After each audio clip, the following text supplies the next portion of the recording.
A Christmas Carol by Charles Dickens. Marley is dead. There is no doubt whatever that old Marley was dead as a doornail. That must be the strict understood, or nothing wonderful can come from the story of Ebenezer Scrooge.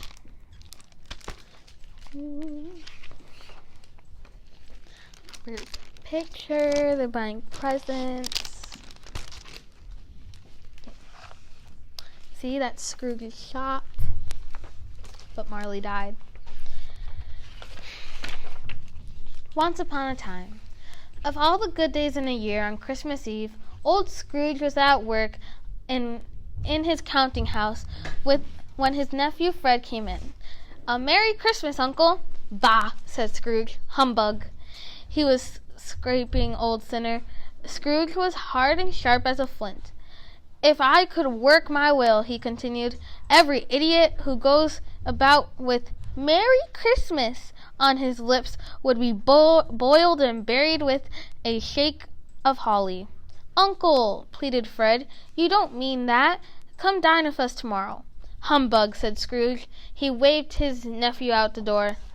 At the day's end, Scrooge's clerk Bob Crunchin snuffled the candle out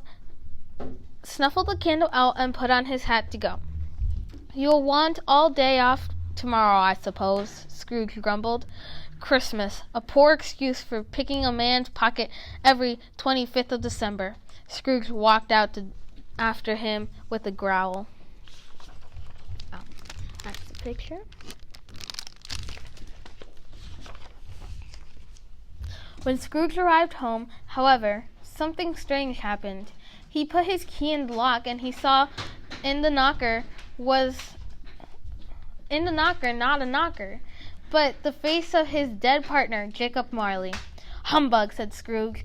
All at once it was a knocker again. Quietly satisfied, he closed the door and locked himself in.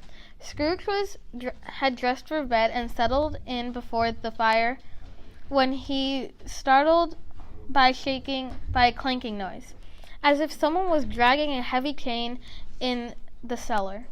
Then he heard a noise much louder on the floors below. Then coming up the stairs, then coming closer still, a figure came out through the heavy door. Who are you?" trembled Scrooge. "Ask me who I was." "Who were you, then?" "In life, I was your partner, Jacob Marley." "Humbug, I tell you, humbug." At this the spirit raised a frightful cry. "Hear me!" bellowed the ghost. "I wear chains of greed. I forget it in life. I am here to warn you that you have yet a chance and hope of escaping my fate. You will be haunted tonight by 3 spirits."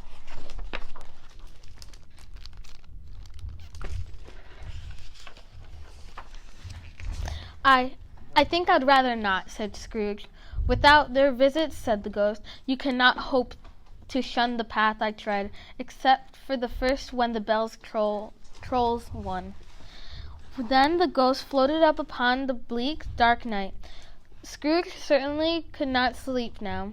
He had no choice but to wait upon the tolling of the hour. "Ding dong." "A quarter past," said Scrooge, counting. "Ding dong." "Half past," said Scrooge. "Ding dong." "A quarter to it," said Scrooge. "Ding dong." "An hour itself," said Scrooge. The bell sounded with a deep, dull howl. Melancholy 1. Light flashed up in the room, and the curtains in the bed were drawn. The curtains of his bed were drawn inside, you see, by a hand.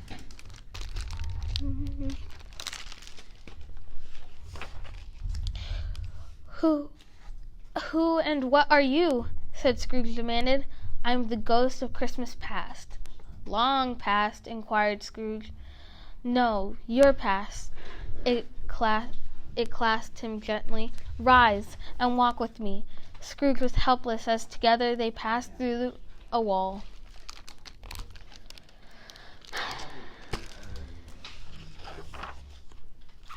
Scrooge saw that they now stood upon an open country road. The city had entirely vanished. "I know this place," he gasped. "I was a boy here." A group of boys with great spears came along the road, and Scrooge called out to them.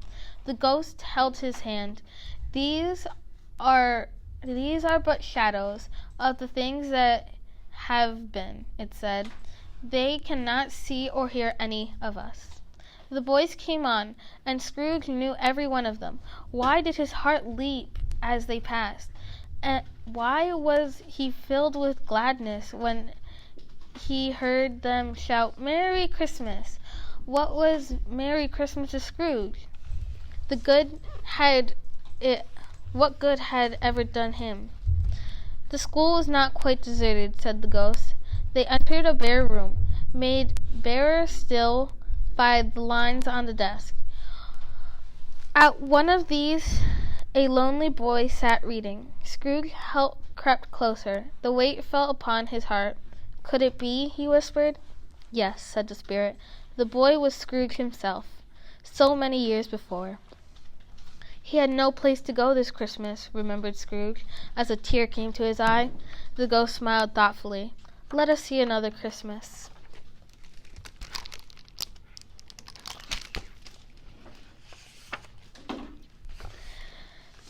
They were now at a busy thoroughfare of a city.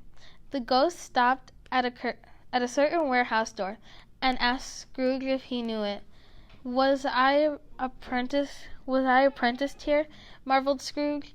Then they went in. At a sight of an old gentleman, Scrooge cried, "Why, is it old Fezziwig alive again?" Fezziwig called out in a rich voice, "You ho there, Ebenezer." Scrooge's former self, now grown a young man, came briskly in. No more work tonight," said Fezziwig. "It's Christmas Eve." In no time the warehouse was converted into a bright ballroom, as you would desire to see upon a winter night. Guests arrived, among them a fair young girl, who took the hand of the young Ebenezer Scrooge. There were dances, there was cake, and there was a great piece of cold roast. Scrooge's heart and soul were in all of this. He remembered everything, enjoyed everything. When the cheers' voices died away, he was sad to hear them go. Hers most of all among them. Scrooge hung his head, conscious of being exhausted, and further of being in his own bedroom. The ghost had vanished. Scrooge barely had any time to fall into bed before he sank into a sleep as heavy as his heart.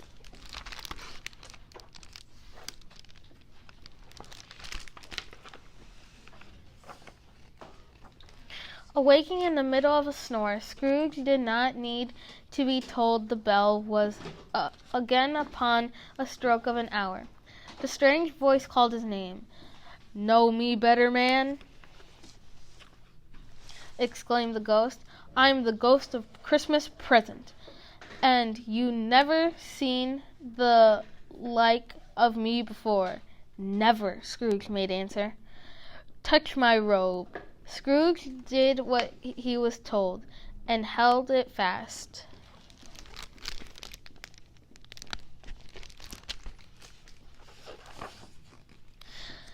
They stood in the city streets on Christmas morning, and people who were shoveling away on the housetops were full of glee, calling out one another, exchanging snowballs. The ghost led Scrooge straight to his clerk's, Bob Cratchit's house. There was nothing of high mark in Cratchit's Christmas dinner. They were a poor family. Tiny Tim could not walk through without his crutch, but they were happy, grateful, pleased with one another, and content with the time. Bob Cratchit said he didn't believe there was ever such a tender goose as the one his wife had cooked, and his voice trembled when he said that Tiny Tim was growing strong and hearty. When Bob proposed, "A Merry Christmas to all, my dears. God bless us." "God bless us, everyone," said Tiny Tim, the last of all.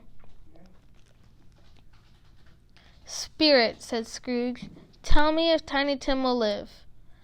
"I see an empty seat," replied the ghost, "and a crutch without an owner." "No, no," said Scrooge. "Oh no, kind spirit, say he will be spared." But the ghost did not respond.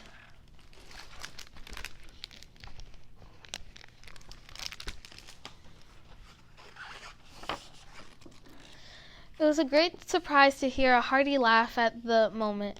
It was even greater surprise for Scrooge to recognize it was his nephew, to find himself in his living room. He said that Christmas was a humbug," cried Scrooge's nephew.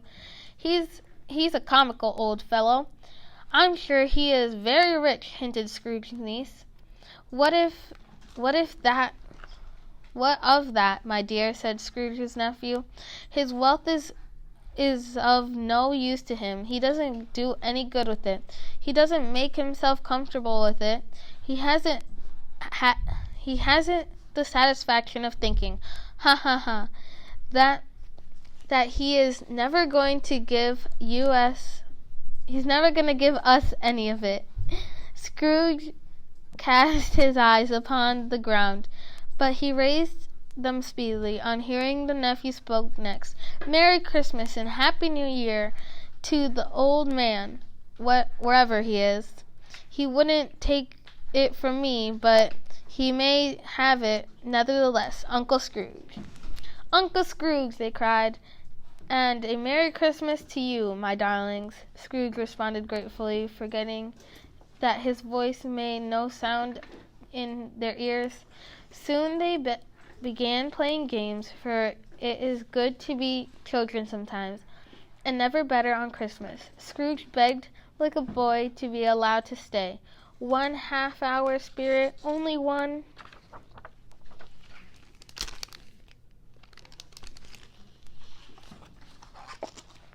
But the ghost was gone. The chimes were ringing. Scrooge remembered the prediction of old Jacob Marley,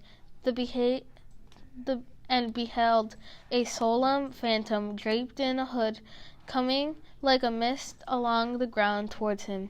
"I am the presence of the ghost of Christmas yet to come," said Scrooge. The spirit answered not, but pointed onward with his hand. Although he used a ghostly company by this time, Scrooge feared the silent shape, and he found that he could barely stand to follow it. "Will you not speak to me?" It gave him no reply.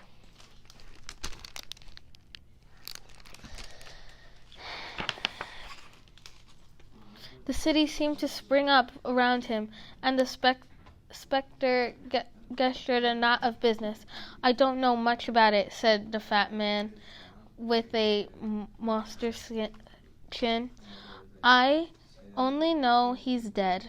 It's likely to be very cheap funeral, for upon my life I didn't know of anybody to go to. It," said another. Scrooge did not know what to make of this covious situation. It could not be about death of Jacob, his old partner, for this was the past, and this ghost province was the future. The spectre led Scrooge into a low-down shop, where a woman was untying a heavy bundle. "Bed curtains," said the shopkeeper. "You don't mean you said you look down rings and all with them lying there dead?" "Yes, I do," replied the woman.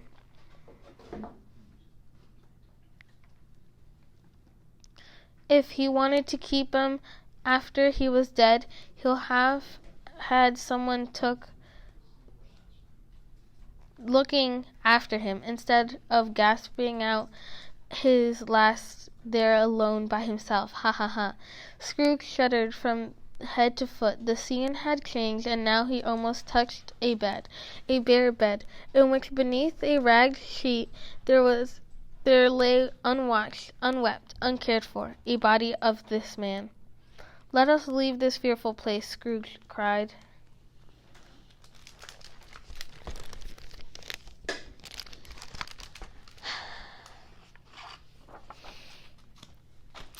"Spectre," said Scrooge after they had gone, "tell me what man that was whom we saw lying dead." The phantom led among the graves of the churchyard and pointed down to one. "Answer me one question first," said Scrooge. "Are these the shadows of the things that will be, or are they the shadows of what might be?" Still the ghost pointed. As immovable as ever, Scrooge crept forward, trembling as he went, and read upon Neglin's grave of his own name, Ebenezer Scrooge.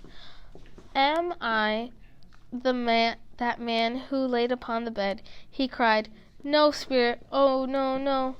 I am not the man I was. I will honor Christmas in my heart, and keep it all this year. I will live in the past, present, and future. The spirits of all three shall live within me. Oh, tell me I may wipe again the writing on the stone." Holding up his hands in the last prayer to have his fate reversed, Scrooge saw a change in the phantom's hood and dress. It shrunk, collapsed, dwindled down into a bedpost.